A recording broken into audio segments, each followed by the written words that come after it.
Dans un scandale qui vous nourra l'estomac, une hôtesse de l'air, Véronique Lambert, ose refuser l'embarquement à un petit garçon noir de 8 ans, Amadou, sous les yeux désespérés de sa mère, Aïssatou. Avec une arrogance glaciale, elle humilie l'enfant et sa famille, certaine de son pouvoir, ignorant qu'un simple appel va faire trembler son monde. Restez jusqu'à la fin, car ce qui s'est passé ensuite a secoué l'aéroport tout entier, et personne n'était préparé à une telle justice. Si cette injustice vous révolte, mettez un j'aime, commentez avec le mot « justice » et partagez vos pensées pour exiger que l'arrogance soit punie. Dites-nous d'où vous regardez cette histoire et laissez un commentaire avec « justice » pour montrer votre indignation face à l'intolérance. L'aéroport était un chaos vivant, un tourbillon de bruits et de mouvements. Les valises roulaient sur le sol lisse, leurs roues crissant comme des cris étouffés. Les annonces nasillardes des haut-parleurs se mêlaient aux conversations pressées, aux rires fatigués, aux soupirs d'impatience. Les voyageurs, visages tendus, se bousculaient dans les files, leurs regards perdus dans des écrans de téléphone ou fixés sur les panneaux d'affichage. Au milieu de cette tempête organisée, Aïssatou Diop avançait avec une dignité tranquille. À 35 ans, elle portait une robe simple mais élégante, ses cheveux tressés avec soin, un sac à main en cuir usé mais propre serré contre elle. À ses côtés, son fils, Amadou, 8 ans, marchait d'un pas léger, un sourire timide illuminant son visage. Son petit costume, une chemise blanche impeccablement repassée et un pantalon kaki, semblait presque trop grand pour lui, mais il le portait avec fierté. Un minuscule sac à dos, orné d'un badge de super-héros, rebondissait sur ses épaules.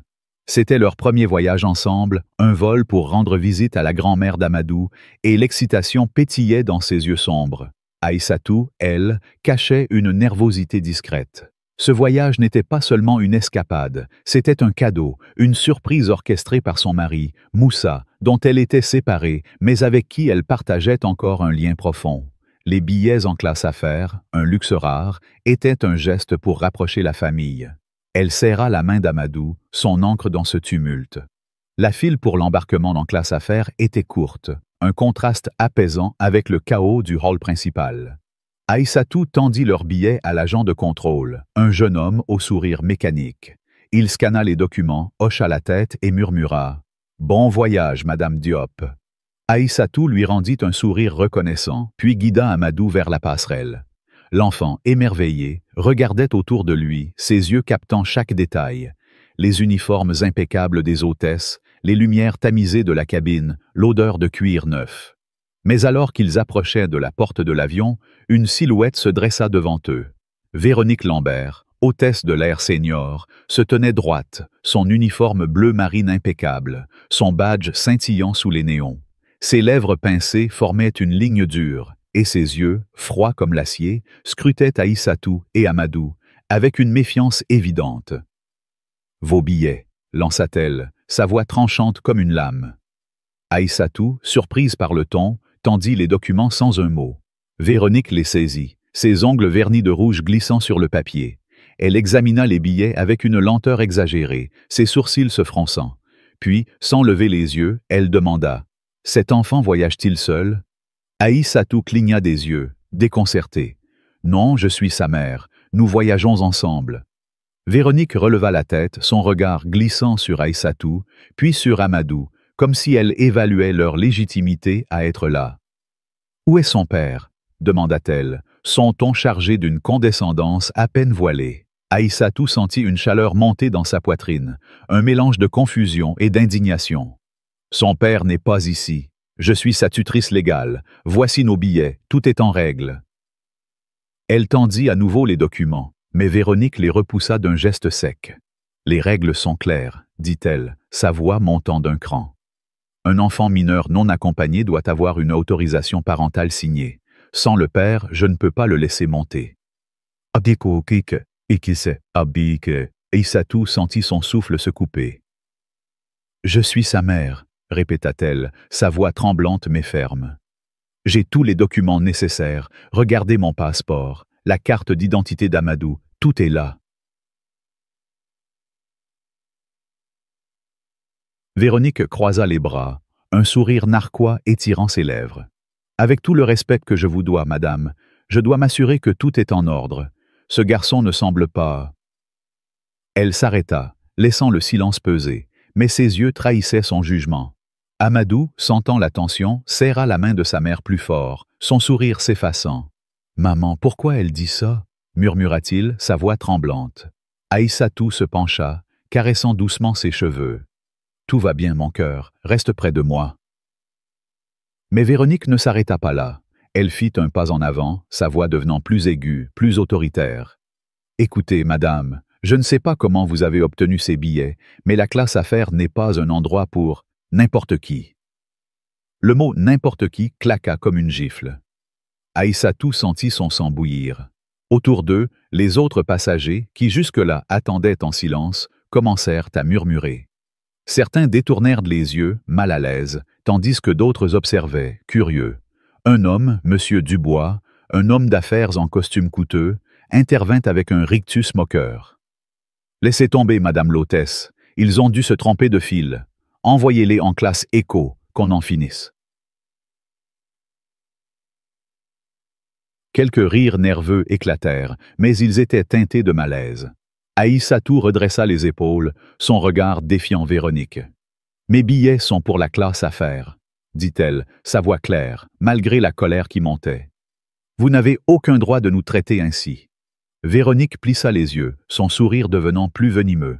« Oh, je fais mon travail, madame, et mon travail, c'est de m'assurer que tout le monde est à sa place. » Le mot « place » résonna dans l'air comme une insulte. Les murmures des passagers s'intensifièrent, certains secouant la tête, d'autres échangeant des regards outrés. Une jeune femme, Sophie, debout à quelques mètres, sortit son téléphone et commença à filmer discrètement. Ses doigts tremblaient, mais sa colère était palpable. « C'est inacceptable », murmura-t-elle à son voisin, un étudiant nommé Lucas. « Elle traite cet enfant comme s'il n'avait aucun droit d'être ici. » Lucas hocha la tête, ses poings serrés.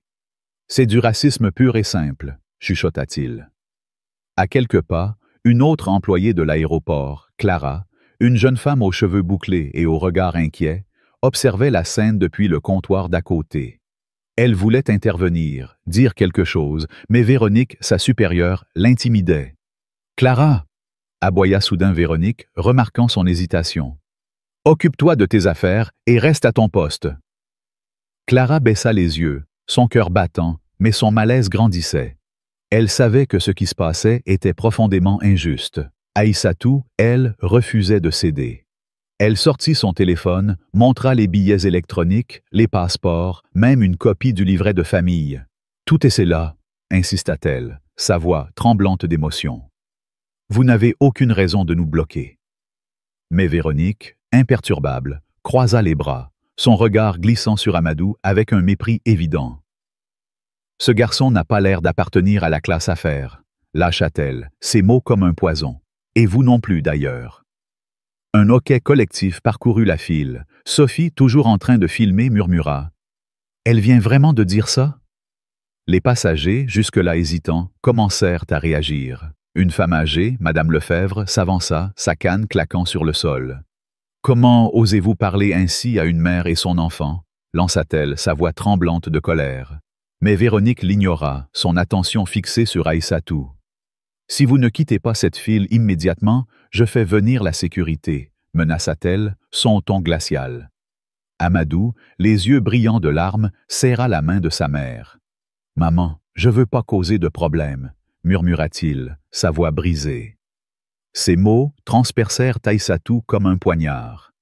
Elle se pencha, embrassa le front de son fils. « Tu n'as rien fait de mal, mon trésor, rien. » Mais la douleur dans sa voix était évidente. Elle releva les yeux vers Véronique, son regard brûlant d'une colère contenue. « Vous n'avez aucun droit de faire ça à mon fils, » dit-elle, chaque mot pesé, chargé d'une dignité qui contrastait avec l'arrogance de l'hôtesse. Véronique, loin d'être intimidée, ricana. « Votre fils ? Peut-être, mais sans le père ici, je ne prends aucun risque. Les règles sont les règles. » Elle fit un geste vers un agent de sécurité à proximité, un homme costaud nommé Pierre, qui s'approcha à contre-cœur. « Pierre, escortez-les hors de la file, » ordonna-t-elle. Pierre hésita, jetant un regard à Aïssatou et Amadou. Il voyait leur détresse, mais il n'osait pas défier Véronique. La tension dans la file était désormais insoutenable. Les passagers, témoins de cette injustice, ne pouvaient plus rester silencieux. Sophie, toujours en train de filmer, murmura à Lucas. « Il faut que tout le monde voie ça. » Elle posta la vidéo sur les réseaux sociaux avec une légende cinglante. Une hôtesse refuse l'embarquement à un enfant de 8 ans parce qu'il est noir. Où est la justice? En quelques secondes, les notifications explosèrent. Des likes, des partages, des commentaires outrés. Inacceptable! Cette femme doit être renvoyée. Honte à elle! Mais dans la file, l'indignation montait encore. Madame Lefebvre, tremblante de rage, pointa sa canne vers Véronique. « Vous devriez avoir honte !» cria-t-elle. « Traiter un enfant comme ça, c'est une abomination. » D'autres voix s'élevèrent, un chœur de colère. « Laissez-les monter !» lança un homme. « C'est du racisme !» cria une autre femme, serrant son sac contre elle comme pour contenir sa fureur. Même M. Dubois, l'homme d'affaires arrogant, sembla mal à l'aise, son rictus s'effaçant sous les regards accusateurs. Aïssatou, au bord des larmes, serrait Amadou contre elle. Elle sentait les regards, les murmures, la pitié, mais aussi la colère collective. Elle voulait protéger son fils, lui épargner cette humiliation, mais elle refusait de partir. Pas maintenant, pas comme ça. Elle prit une profonde inspiration, ses doigts tremblants pianotant sur son téléphone. « Moussa » murmura-t-elle en composant un numéro. « Ils ne nous laissent pas monter. Ils humilient Amadou. Tu dois faire quelque chose. » Sa voix, basse mais ferme, portait une urgence contenue. À l'autre bout, une voix grave répondit, un grondement sourd qui semblait vibrer à travers l'appareil. Véronique, qui avait surpris l'appel, ricana. « Appelez qui vous voulez, madame. Ça ne changera rien. Les règles, c'est moi qui les fais respecter ici. » Elle croisa les bras, un sourire triomphant aux lèvres, certaine de sa victoire. Mais ce sourire s'effaça rapidement. Un frisson parcourut son dos, comme un pressentiment. Les mots de l'homme au téléphone, bien que lointains, avaient une intensité qui la fit vaciller. Qui était-ce? Pourquoi ce ton? Clara, toujours à l'écart, ne pouvait plus supporter le silence. Elle s'approcha discrètement d'un autre agent, murmurant « Il faut prévenir le superviseur. Ce que fait Véronique est inacceptable. » L'agent hocha la tête, attrapant son talkie-walkie. « Contrôle, ici comptoir 7. On a un problème avec une hôtesse. Ça dégénère. » Pendant ce temps, Sophie continuait de filmer, son visage crispé par la colère. « Regardez-la, » murmura-t-elle à Lucas. « Elle pense qu'elle peut humilier un enfant et s'en tirer comme ça. » Les commentaires sur sa vidéo s'accumulaient, des milliers de personnes partageant leur indignation. « C'est une honte! Protégez cet enfant! Où est la justice? » Dans la file, l'atmosphère devenait électrique. Les passagers, d'abord spectateurs passifs, se transformaient en juges improvisés. Leurs voix s'élevaient, leurs regards transperçaient Véronique. Même Pierre, l'agent de sécurité, semblait hésiter, son visage marqué par le doute. Il jeta un regard à Aïssatou, puis à Amadou, dont les yeux brillants de larmes semblaient supplier une réponse. Véronique, sentant la pression monter, tenta de reprendre le contrôle. « Ça suffit !» cria-t-elle, sa voix stridente. « Vous bloquez l'embarquement. Quittez cette file, ou je fais venir la police de l'aéroport. » Mais sa menace sonnait creuse. Les passagers, désormais unis dans leur colère, ne se laissaient plus intimider. « Vous n'avez aucun droit !» lança Madame Lefebvre, sa voix vibrant d'indignation. « Cet enfant a un billet, comme nous tous. » Un autre passager, un homme en costume, ajouta « Vous devriez avoir honte de parler ainsi à une mère. » Véronique, acculée, sentit son pouce accélérer. Elle n'était pas habituée à être défiée, encore moins par une foule. Elle jeta un regard à Pierre, lui ordonnant d'agir, mais il resta immobile, son malaise évident. Aïssatou, elle, restait droite, ses yeux fixés sur Véronique. « Vous ne nous ferez pas partir, » dit-elle, sa voix basse mais d'une force écrasante. « Mon fils a le droit d'être ici, et vous, vous n'avez aucun droit de l'humilier. » Le silence qui suivit était lourd, presque suffocant. Les passagers retinrent leur souffle, leurs yeux passant de Véronique à Aïssatou. Amadou, blotti contre sa mère, murmura « Maman, je veux juste voir mamie. » Ces mots, si simples, si innocents, brisèrent quelque chose dans la foule. Sophie, les larmes aux yeux, zooma sur le visage d'Amadou, capturant sa peur, sa confusion. « C'est un scandale », murmura-t-elle, sa voix tremblante. « Comment peut-on faire ça à un enfant ?» Les commentaires sur sa vidéo explosaient. Les hashtags #justice pour Amadou et honte à Véronique devenant viraux. Mais dans la file, la tension atteignait son paroxysme. Véronique, sentant le contrôle lui échapper, fit un pas vers Aïssatou, son doigt pointé. « Vous ne montez pas sur cet avion », siffla-t-elle. « Pas sans une autorisation, et pas avec cette attitude. » Ces mots, crachés avec un mépris si palpable, firent bouillir le sang des passagers. « C'est une honte !» cria une femme. « Laissez-les monter !» lança un autre. La colère, jusque-là contenue, éclatait enfin. C'est alors qu'un bruit de pas lourd résonna à l'entrée de la passerelle. Une silhouette imposante apparut, un homme en costume sombre, son visage dur, ses yeux brûlants d'une colère contenue. Les passagers se turent, leurs regards convergeant vers lui. Véronique, toujours concentrée sur Aïssatou, ne le remarqua pas immédiatement. Elle continuait de parler, sa voix stridente. « Pierre, emmenez-les », ordonna-t-elle. Mais Pierre ne bougea pas. Son regard était fixé sur l'homme qui approchait. Aïssatou, elle, releva la tête, un éclat de soulagement traversant ses yeux. Amadou, reconnaissant la silhouette, murmura « Papa ?» Véronique se figea, son souffle coupé. Elle se tourna lentement, ses yeux rencontrant ceux de l'homme. Il était grand, imposant, son costume taillé sur mesure dégageant une autorité naturelle. Mais c'était son regard qui la cloua sur place, un regard qui promettait une tempête. « Je suis Moussa Diop », dit-il, sa voix grave, vibrante, comme un grondement de tonnerre. « Et ce garçon que vous venez de refuser est mon fils. » Un silence glacial s'abattit sur la file. Les passagers retinrent leur souffle, leurs yeux écarquillés. Véronique sentit ses jambes trembler, son visage pâlissant. Moussa Diop. Ce nom. Elle le connaissait. Toute personne travaillant dans cette compagnie le connaissait. Il n'était pas seulement un passager. Il n'était pas seulement un père. Il était le PDG de la compagnie aérienne, l'homme qui tenait sa carrière entre ses mains. Sophie, toujours en train de filmer, murmura « Oh mon Dieu, elle est finie !» Les commentaires sur sa vidéo explosèrent, des milliers de personnes réagissant en temps réel. « Justice! Elle va regretter ça! Protégez Amadou! » Clara, figée près du comptoir, sentit son cœur s'emballer. Elle savait que Véronique venait de commettre une erreur irréparable. Madame Lefebvre, les larmes aux yeux, murmura « Enfin, quelqu'un va mettre fin à cette injustice. » Véronique, désespérée, tenta de reprendre contenance. « Monsieur, il y a eu un malentendu, » bafouilla-t-elle, sa voix tremblante. « Je suivais juste les protocoles. » Mais Moussa leva une main, la coupant net. « Un malentendu ?» répéta-t-il, sa voix si froide qu'elle semblait geler l'air. « Vous avez humilié ma femme. Vous avez fait pleurer mon fils. Vous appelez ça un malentendu ?» Aïssatou, tenant toujours la main d'Amadou, releva le menton, ses yeux brillants d'une force nouvelle. Les passagers, désormais déchaînés, commencèrent à scander « Justice! Justice !» Leur colère, alimentée par l'injustice, par l'arrogance de Véronique, par la douleur d'un enfant innocent, était devenue une vague incontrôlable. Sophie, les larmes coulant sur ses joues, continua de filmer, sa voix tremblante. « Ça, c'est la justice qui arrive », murmura-t-elle. Mais ce n'était que le début.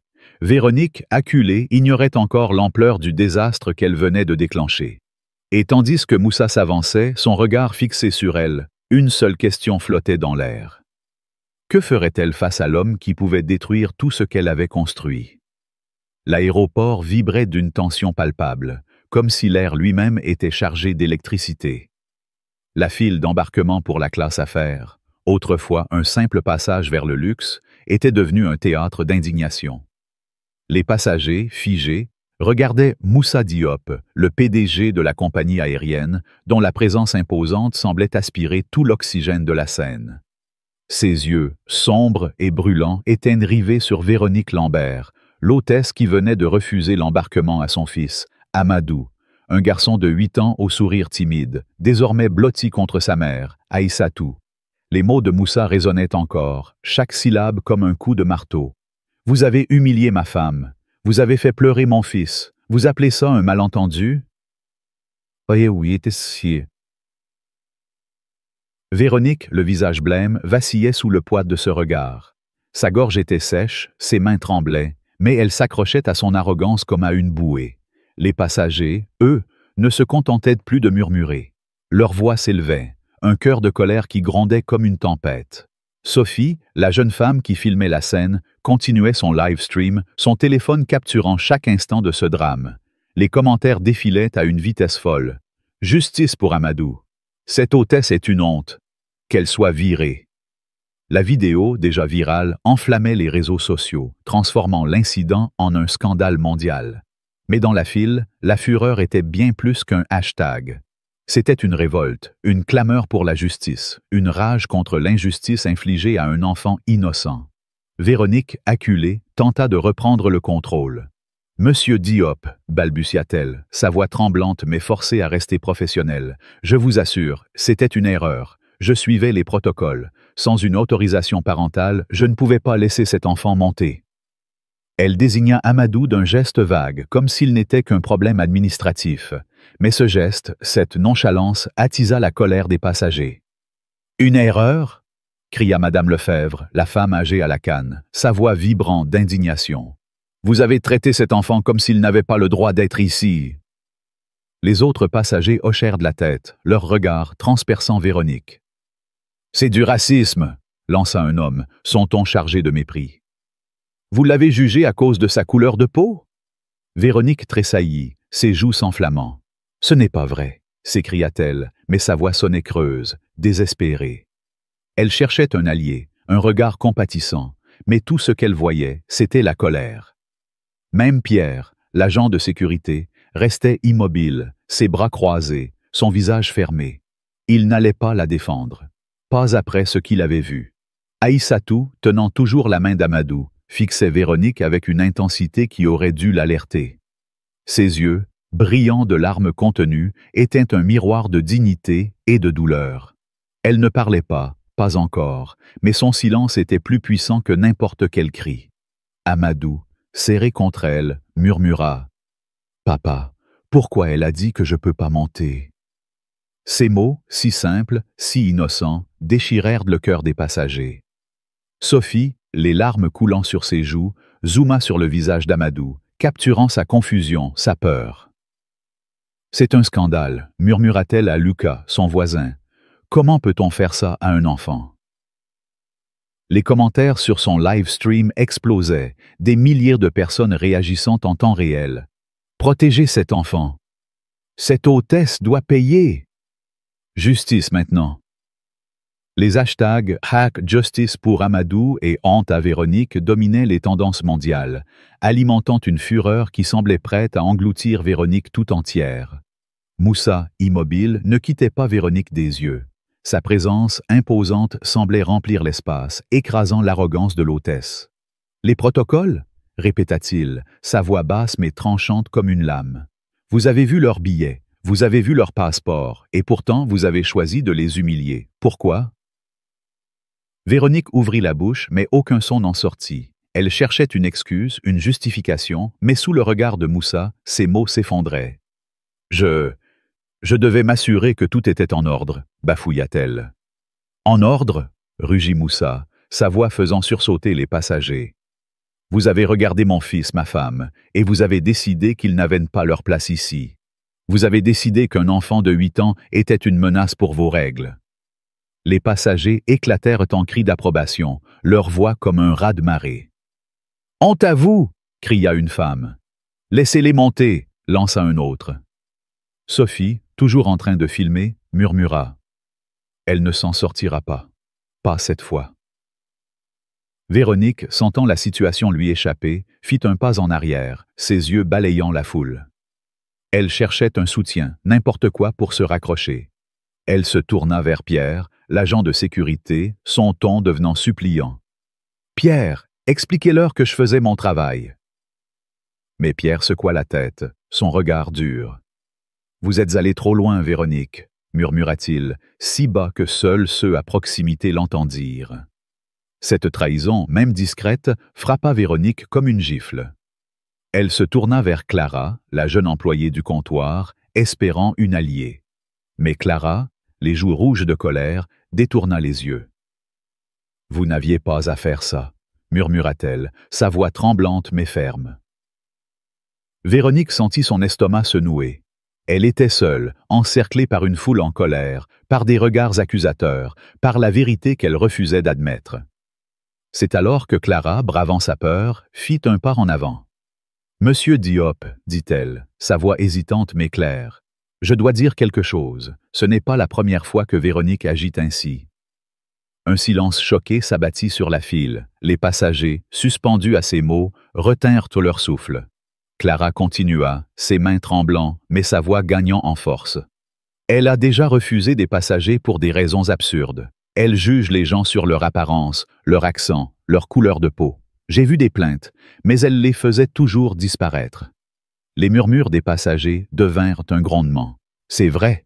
lança un homme, un voyageur fréquent qui reconnut le comportement de Véronique. « Elle m'a déjà interrogé pendant 10 minutes sur mon billet, juste parce que je ne ressemblais pas à un passager de première classe. » Une autre femme ajouta « Elle a humilié ma sœur l'année dernière. Elle l'a accusée d'avoir volé son billet. » La colère, jusque-là contenue, explosait maintenant. Une vague de rage qui menaçait d'engloutir Véronique.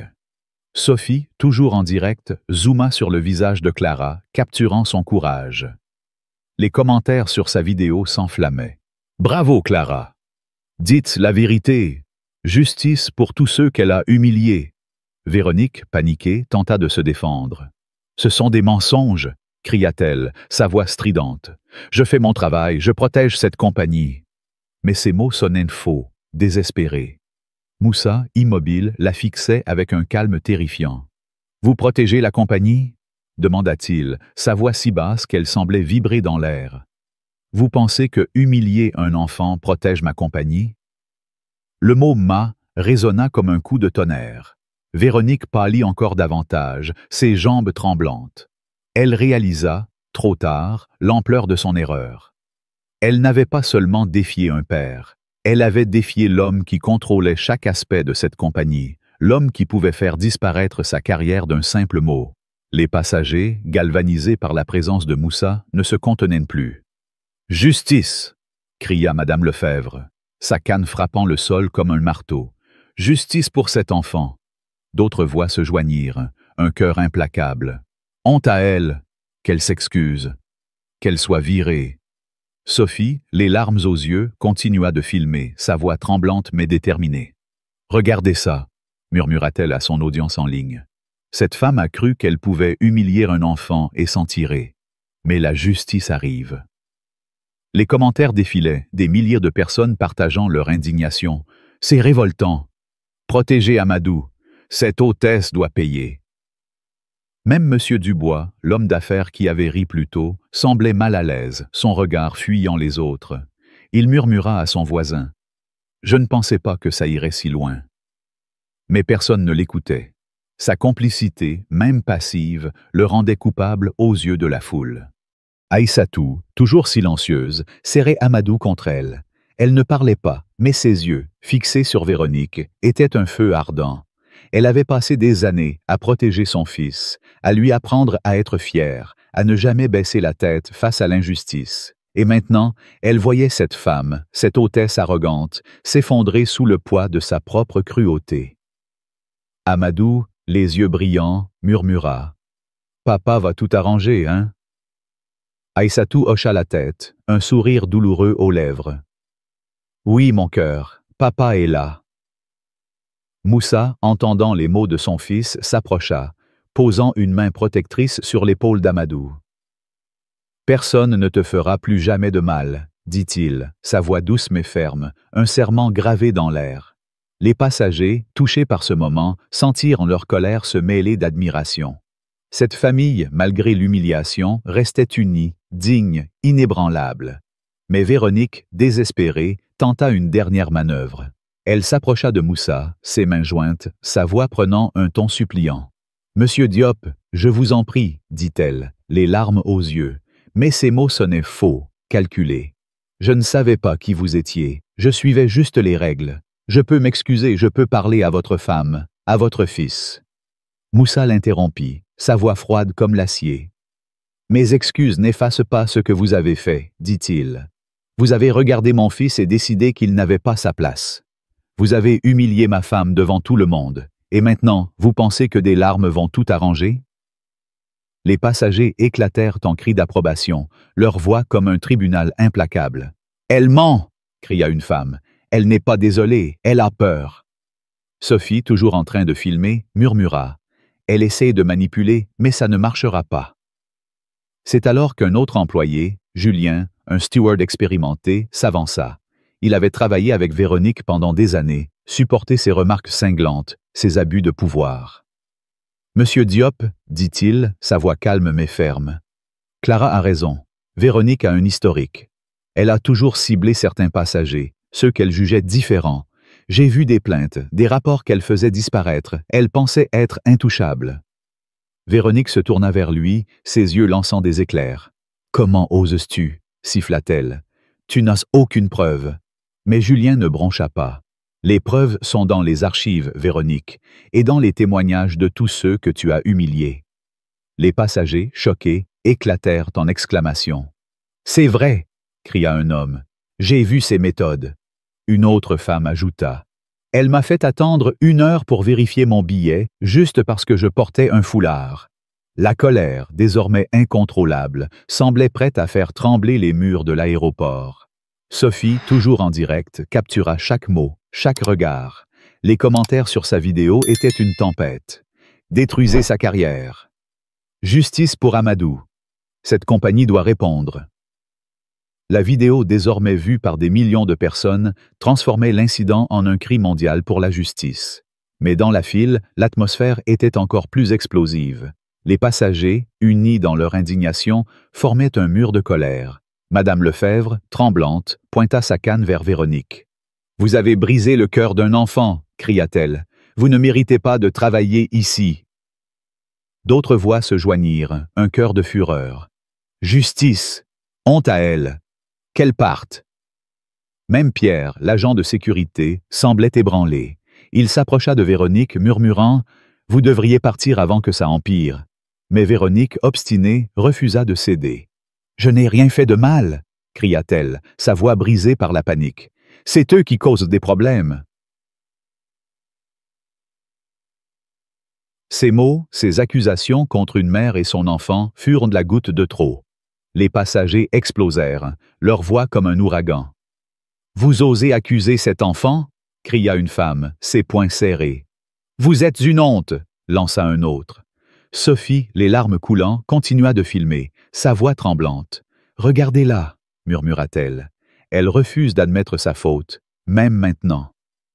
Les commentaires sur son live stream étaient implacables. « Elle doit payer. Justice pour Amadou.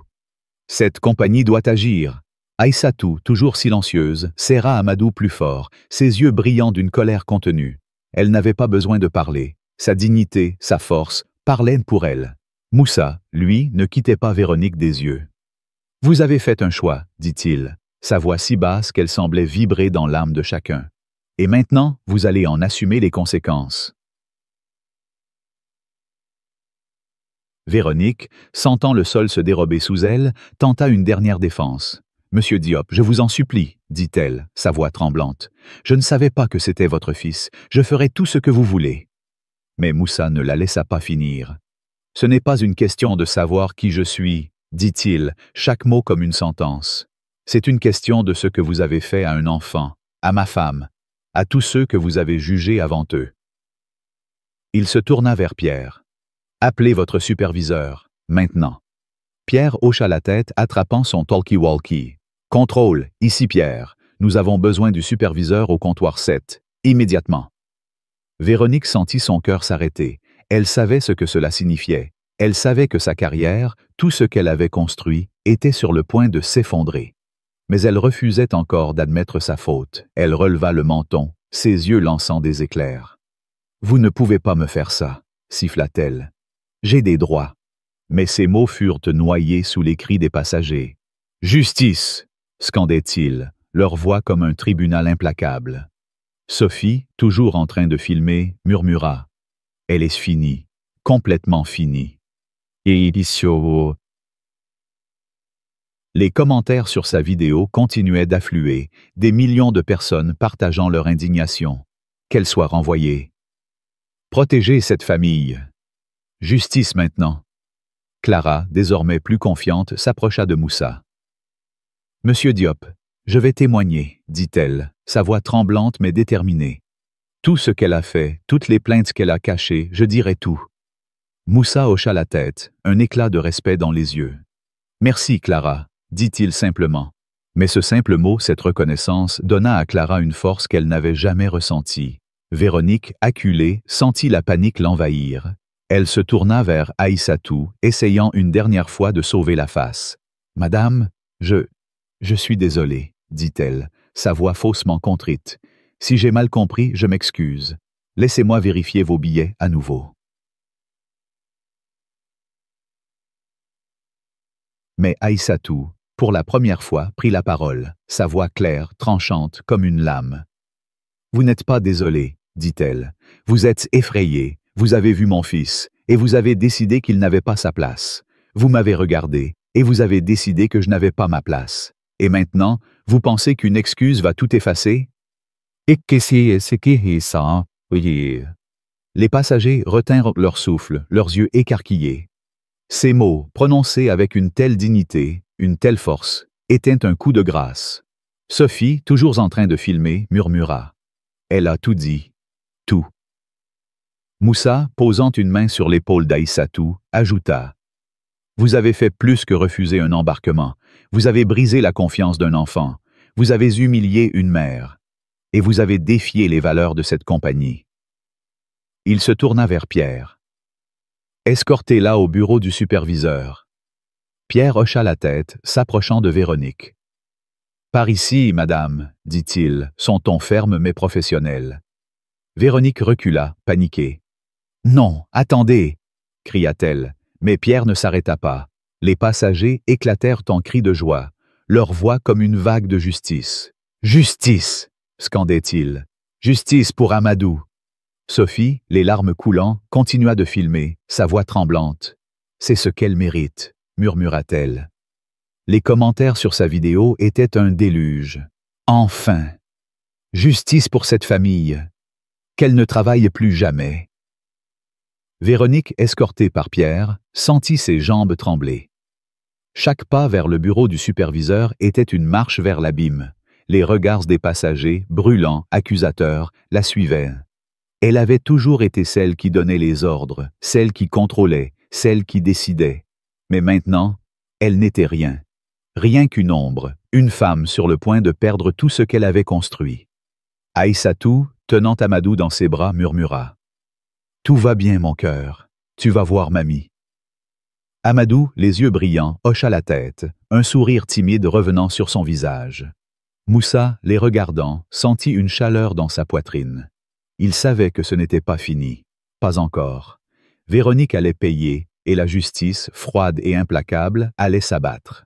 Mais pour l'instant, il serra sa famille contre lui, leur dignité intacte, leur force inébranlable. Les passagers, toujours dans la file, continuaient de scander « Justice !» Leur colère, leur indignation étaient une force vive, une clameur pour un monde où un enfant ne serait jamais jugé sur sa couleur de peau. Sophie, fermant son livestream, murmura « Cette vidéo va changer les choses. » Et elle avait raison, car ce qui venait de se passer n'était que le début. Véronique, ignorante de l'ampleur du scandale qu'elle avait déclenché, marchait vers sa chute. Et tandis que l'aéroport vibrait de colère, une seule question flottait dans l'air. Que ferait Moussa Diop, l'homme qui tenait le destin de Véronique entre ses mains? L'aéroport semblait suspendu dans un silence électrique, un calme avant la tempête. La file d'embarquement, autrefois un simple passage vers l'avion, était devenue le théâtre d'un jugement imminent. Les passagers, leurs regards brûlants, formaient un tribunal improvisé, leurs murmures se transformant en un grondement de colère. Véronique Lambert, l'hôtesse arrogante qui avait osé refuser l'embarquement au petit Amadou, un enfant de 8 ans, et humilier sa mère, Aïssatou, marchait maintenant vers le bureau du superviseur, escortée par Pierre, l'agent de sécurité. Ses pas, lourds et incertains, résonnaient comme un glas. Chaque regard, chaque chuchotement était une lame plantée dans son orgueil. Moussa Diop, le PDG de la compagnie aérienne, père d'Amadou, se tenait toujours dans la file, sa présence imposante comme une ombre planant sur le destin de Véronique. Aïssatou, tenant son fils contre elle, restait droite, sa dignité intacte malgré les larmes qui avaient menacé de couler. Amadou, les yeux encore humides, serrait la main de sa mère, son petit sac à dos de super-héros pendant mollement sur son épaule. Sophie, la jeune femme dont la vidéo virale avait transformé l'incident en un scandale mondial, continuait de filmer, son téléphone capturant chaque instant de ce drame. Les commentaires défilaient à une vitesse vertigineuse. « Justice pour Amadou. Cette hôtesse doit être renvoyée. Honte à elle. » Les hashtags « Justice pour Amadou » et « Honte à Véronique » dominaient les réseaux sociaux, alimentant une fureur globale. Mais dans l'aéroport, la colère était plus qu'un cri en ligne. C'était une révolte, une clameur pour la justice, une rage contre l'injustice infligée à un enfant innocent. Véronique, escortée vers le bureau, sentait son cœur battre à tout rompre. Elle jetait des regards désespérés autour d'elle, cherchant un allié, un visage familier. Mais tout ce qu'elle voyait était du mépris. Les passagers, désormais déchaînés, ne se contenaient plus. « Honte à vous !» cria Madame Lefebvre, sa canne frappant le sol comme un marteau. « Vous avez humilié un enfant, vous ne méritez pas de travailler ici. » D'autres voix s'élevèrent, un cœur implacable. « Justice !» scanda un homme, sa voix tremblante de rage. « Qu'elle assume ses actes !» lança une femme, ses poings serrés. Sophie, toujours en direct, murmura à son audience. « Regardez-la, elle pensait être intouchable, mais la justice arrive. » Les commentaires sur sa vidéo explosaient. « Qu'elle soit virée. Protégez cette famille. Justice maintenant. » Même M. Dubois, l'homme d'affaires qui avait ri de l'humiliation d'Aïssatou, se tassait dans un coin, évitant les regards accusateurs. Sa complicité, même passive, le rendait coupable aux yeux de la foule. « Vous avez ri !» lança une femme, pointant un doigt vers lui. « Vous l'avez encouragé !» Dubois bafouilla, son visage rouge. « Je ne savais pas. » Mais ces mots furent noyés sous les huées. Dans le bureau du superviseur, un espace étroit aux murs gris, Véronique se tenait raide, ses mains tremblantes serrées devant elle. Le superviseur, M. Fournier, un homme d'une cinquantaine d'années, au regard sévère, était assis derrière un bureau encombré de dossiers. À ses côtés, Mme Bisset, une responsable des ressources humaines, tapait sur une tablette, son visage impassible. Moussa Diop entra, suivi d'Aïssatou et d'Amadou, qui restaient collés à sa mère. La porte se referma avec un claquement sourd, isolant la pièce du tumulte de l'aéroport. Véronique sentit son estomac se nouer. Elle ouvrit la bouche, mais Fournier leva une main, la coupant net. « Mademoiselle Lambert, dit-il, sa voix grave, savez-vous pourquoi vous êtes ici ?» Véronique déglutit, sa gorge sèche. « Monsieur, je suivais les protocoles, bafouilla-t-elle. Je devais m'assurer que l'enfant avait une autorisation. Je n'ai fait que mon travail. » Mais ces mots sonnaient creux, désespérés. Moussa, immobile, la fixa avec un regard qui semblait transpercer son âme. « Votre travail ?» répéta-t-il, sa voix si basse qu'elle vibrait dans l'air. « Votre travail, c'était d'humilier ma femme, de faire pleurer mon fils, de décider qu'ils n'avaient pas leur place à cause de leur apparence ?» Véronique tressaillit, ses joues s'enflamment. « Ce n'est pas ce que j'ai fait !» cria-t-elle, sa voix stridente. « Je ne savais pas qui ils étaient, je suivais les règles. » Mais Madame Bisset, sans lever les yeux de sa tablette, intervint d'un ton glacial. « Les règles, mademoiselle Lambert, nous avons vérifié les billets. Tout était en ordre, vous avez choisi de les refuser. Pourquoi ?» Véronique sentit la panique l'envahir.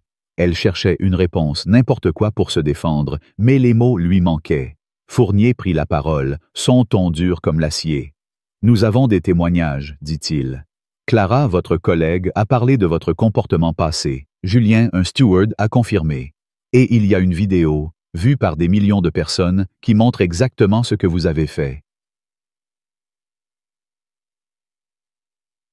Véronique sentit ses jambes trembler. La vidéo. Elle l'avait oubliée. Cette maudite vidéo de Sophie, qui tournait maintenant sur toutes les plateformes exposant son arrogance, son mépris, sa cruauté.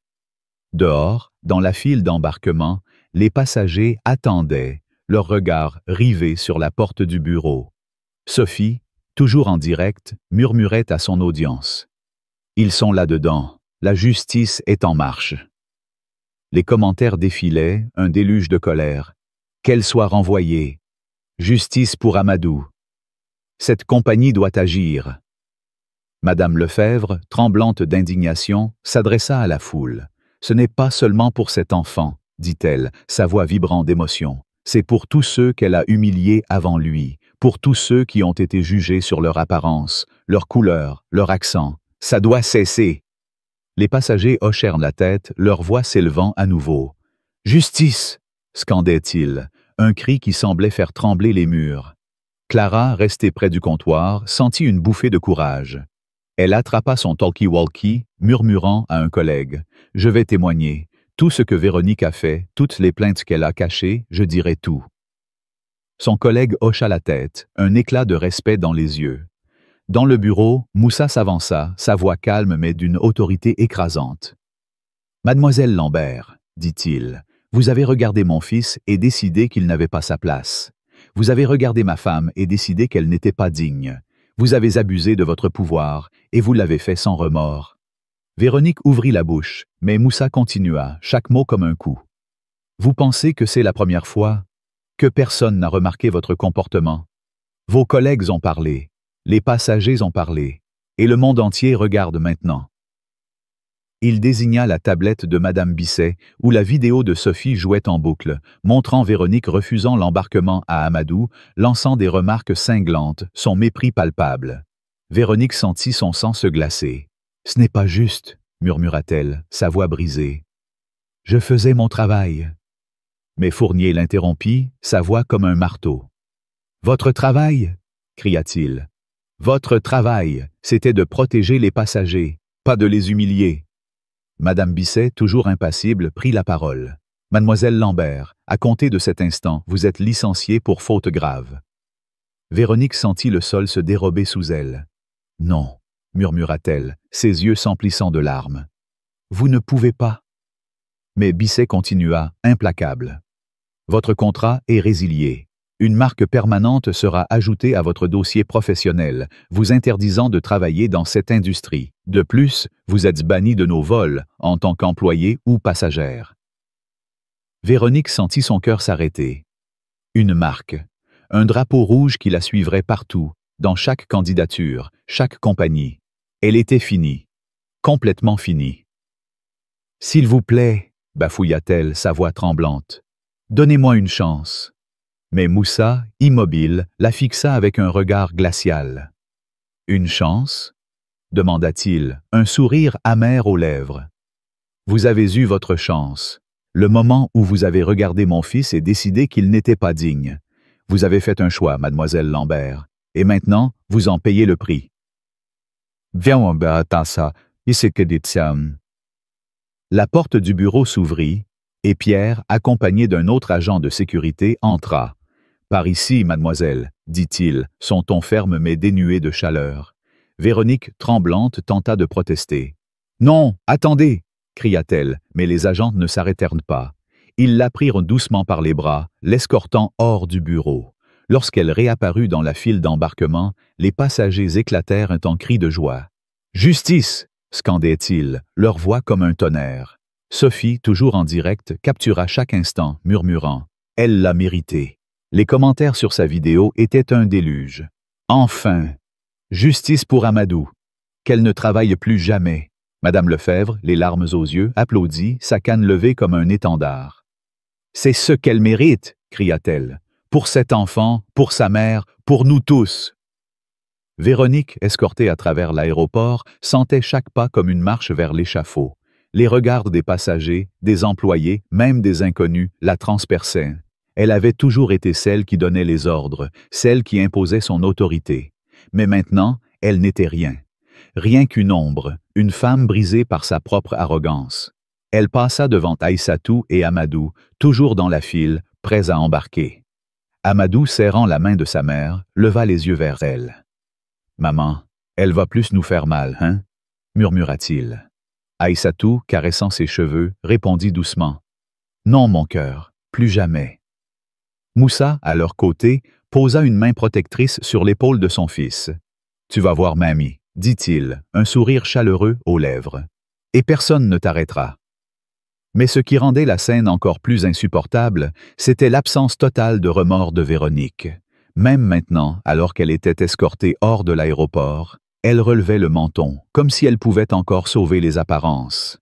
Cette arrogance, ce refus d'admettre sa faute, était une insulte à la justice. Les passagers, voyant son attitude, éclatèrent en cris de rage. « Elle n'a même pas honte !» cria une femme. « Regardez-la, elle pense encore qu'elle est au-dessus de nous. » Sophie, toujours en train de filmer, murmura « Elle ne comprend pas. Elle ne comprendra jamais. » Les commentaires sur sa vidéo continuaient d'affluer. « C'est révoltant. Elle doit payer pour toujours. Justice pour cette famille. » Clara, restée près du comptoir, s'approcha d'Aïssatou, hésitante. « Madame Diop, dit-elle, sa voix tremblante, je suis désolée de ne pas avoir parlé plus tôt. Je vais tout dire, toutes les plaintes que Véronique a cachées. Ça ne peut pas continuer. » Aïssatou hocha la tête, un sourire doux mais ferme. « Faites ce qui est juste, Clara, » dit-elle simplement. Moussa, se tournant vers les passagers, prit la parole, sa voix résonnant comme un serment. « Ce qui s'est passé aujourd'hui ne se reproduira plus, » dit-il. « Cette compagnie, ma compagnie, est fondée sur le respect, l'égalité, la dignité. Aucun enfant, aucun passager ne sera jamais jugé sur son apparence ou sa couleur de peau. » Les passagers applaudirent, leurs cris de « justice » emplissant l'air. Sophie, fermant son live stream, murmura « C'est plus qu'un scandale, c'est un changement. » Elle annonça à son audience qu'elle ferait don des revenus de sa vidéo à une association luttant contre la discrimination, un geste qui fit monter les larmes aux yeux de plusieurs passagers. Madame Lefebvre, s'approchant d'Aïssatou, murmura « Je suis désolée de ne pas avoir agi plus tôt. Je promets de ne plus jamais me taire. » Aïssatou, touchée, posa une main sur son bras. « Merci, » dit-elle simplement, mais ce mot portait une force immense. Véronique, désormais à l'extérieur de l'aéroport, se tenait seule, ses mains tremblantes. L'air frais la frappait comme une gifle, mais elle ne ressentait rien d'autre que le vide.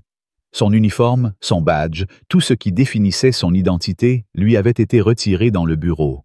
Elle était bannie, blacklistée, son nom marqué à jamais dans l'industrie. Les chaînes d'information, alertées par la vidéo de Sophie, commençaient à relayer l'histoire. Une hôtesse licenciée pour avoir refusé l'embarquement à un enfant. Véronique, regardant son téléphone, vit les notifications s'accumuler, des messages de colère, de mépris, de ses anciens collègues qui l'abandonnaient. Elle avait cru être intouchable, protégée par son ancienneté, son autorité. Mais elle s'était trompée. Elle pensa à Amadou, à son regard innocent, à la dignité d'Aïssatou, et pour la première fois, un éclair de regret traversa son esprit. Pas pour eux, mais pour elle-même, pour tout ce qu'elle avait perdu. Dans l'aéroport, Aïssatou et Amadou, guidés par Moussa, embarquaient enfin. Les passagers, toujours présents, applaudirent, leurs cris de « justice » résonnant comme une victoire. Amadou, un sourire timide aux lèvres, agita la main vers Sophie, qui lui rendit un clin d'œil. « Tu es un héros, petit », murmura-t-elle. Moussa, regardant sa famille, sentit une chaleur dans sa poitrine. Il savait que ce scandale, cette douleur, allait changer les choses. Il s'assurerait que plus aucun passager ne subisse ce que sa femme et son fils avaient enduré. Et tandis que l'avion décollait, emportant Amadou vers sa grand-mère, Véronique, seule dehors, regardait le ciel, ses pas lourds s'éloignant dans l'obscurité. Elle était devenue une leçon, un avertissement. Dans un monde où la justice triomphe, personne n'est intouchable. Cette histoire où l'arrogance de Véronique s'effondre face à la dignité d'une famille est un cri pour la justice. En France, où l'égalité et le respect sont des piliers, ce récit résonne comme une leçon universelle. L'abus de pouvoir, le mépris, l'injustice n'ont pas leur place dans un monde qui valorise la dignité. Que cette histoire vous inspire à agir, à défendre ce qui est juste, à ne jamais rester silencieux face à l'injustice. Car un seul geste, un seul cri peut changer le monde. L'histoire d'Amadou, ce petit garçon de 8 ans humilié à l'aéroport par une hôtesse arrogante, Véronique Lambert, est bien plus qu'un simple scandale. C'est un miroir tendu à notre société, un cri vibrant pour la justice, l'égalité et le respect, des valeurs chères à la culture française. Cette histoire, marquée par l'injustice, la colère collective et l'intervention décisive de Moussa Diop, le père d'Amadou et PDG de la compagnie aérienne, nous pousse à réfléchir profondément sur nos comportements, nos préjugés et notre responsabilité envers les autres. Elle nous rappelle que chaque geste, chaque parole, peut avoir un impact immense, pour le meilleur ou pour le pire. À travers cette réflexion, explorons les leçons tirées de cette histoire et comment elles peuvent s'appliquer à notre quotidien, dans un esprit fidèle aux valeurs françaises d'égalité, de fraternité et de liberté. D'abord, cette histoire met en lumière l'impact dévastateur des préjugés. Véronique, en refusant l'embarquement à Amadou et Aïssatou, n'a pas seulement violé des règles professionnelles. Elle a jugé une mère et son enfant sur leur apparence, leur couleur de peau, leur supposée place dans la société. Ce comportement, ancré dans des stéréotypes, est une trahison des idéaux français d'égalité. En France, où la devise « liberté, égalité, fraternité » guide nos institutions et nos consciences, un tel acte est inacceptable. La leçon ici est claire, nous devons examiner nos propres biais, conscients ou inconscients. Dans nos interactions quotidiennes, au travail, dans les transports, dans les espaces publics, prenons un instant pour questionner nos jugements. Sommes-nous en train d'évaluer quelqu'un sur son mérite ou sur des préjugés? Cette introspection, bien que difficile, est essentielle pour construire une société plus juste. Ensuite, l'histoire d'Amadou nous enseigne le pouvoir de la dignité face à l'adversité. Aïssatou, face à l'humiliation publique, a choisi de rester droite, de protéger son fils avec une force silencieuse mais inébranlable. Sa retenue, sa capacité à répondre à la cruauté par la dignité, est un exemple pour nous tous. Dans la vie, nous faisons tous face à des injustices, petites ou grandes, une remarque blessante, un traitement inégal, un manque de respect. La tentation de répondre par la colère ou la résignation est forte, mais Aïssatou nous montre une autre voie, celle de la résilience. Appliquons cette leçon dans nos vies. Lorsque nous sommes confrontés à l'injustice, gardons la tête haute, répondons avec calme et détermination, et n'oublions jamais que notre dignité est une arme puissante. L'intervention courageuse de Clara, la jeune employée, et de Sophie, la passagère qui a filmé l'incident, souligne une autre leçon essentielle. Le silence est complice. Clara, malgré sa peur de défier sa supérieure, a choisi de parler, révélant le comportement discriminatoire de Véronique. Sophie, avec sa vidéo, a transformé une injustice locale en un mouvement mondial pour la justice. Ces actes nous rappellent que chacun de nous a un rôle à jouer. En France, où la solidarité est une valeur fondamentale, nous ne pouvons pas détourner le regard face à l'injustice. Que ce soit en dénonçant une discrimination au travail, en soutenant une victime dans la rue, ou en partageant une histoire comme celle-ci, nos actions comptent. Prenons exemple sur Clara et Sophie. Soyons des voix pour ceux qui sont réduits au silence. Dans notre quotidien, engageons-nous à signaler les abus, à soutenir les plus vulnérables, à ne jamais laisser l'injustice prospérer dans l'ombre. Enfin, l'histoire d'Amadou nous enseigne la force de la communauté. Les passagers, d'abord spectateurs passifs, se sont unis pour exiger justice, scandant « Justice » et soutenant la famille Diop. Cette solidarité collective, amplifiée par les réseaux sociaux, a transformé une injustice en une victoire. En France, où la fraternité est un pilier, cette union face à l'injustice est un rappel de notre force collective. Appliquons cela dans nos vies. Soutenons nos voisins, nos collègues, nos amis, face aux discriminations. Une simple parole, un geste de soutien peut changer la donne. Créons des communautés où chacun se sent respecté, entendu, valorisé, car c'est ensemble que nous pouvons bâtir un monde plus équitable.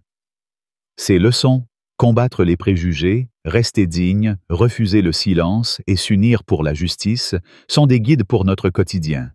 Elles nous appellent à être meilleurs, à incarner les valeurs françaises d'égalité et de respect dans chaque aspect de notre vie. L'histoire d'Amadou, avec sa douleur et son triomphe, est un rappel que l'injustice ne gagne jamais lorsque nous agissons.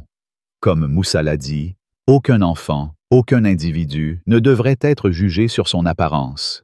Faisons de cet idéal une réalité, dans nos paroles, nos actions et nos cœurs. Cette histoire, où l'arrogance de Véronique s'effondre face à la dignité d'une famille, est un cri pour la justice. En France, où l'égalité et le respect sont au cœur de nos valeurs, ce récit nous rappelle que chacun de nous peut faire la différence. Si cette injustice vous a révolté, si la force d'Aïssatou, d'Amadou et de Moussa vous a inspiré, alors agissez. Mettez un « j'aime » pour montrer votre soutien. Partagez cette vidéo pour que le monde entende ce message et commentez avec le mot « justice » pour exiger un monde où chaque enfant est respecté. Abonnez-vous à notre chaîne pour ne rater aucune histoire de courage et de justice. Ensemble, faisons résonner ce cri. Justice pour tous.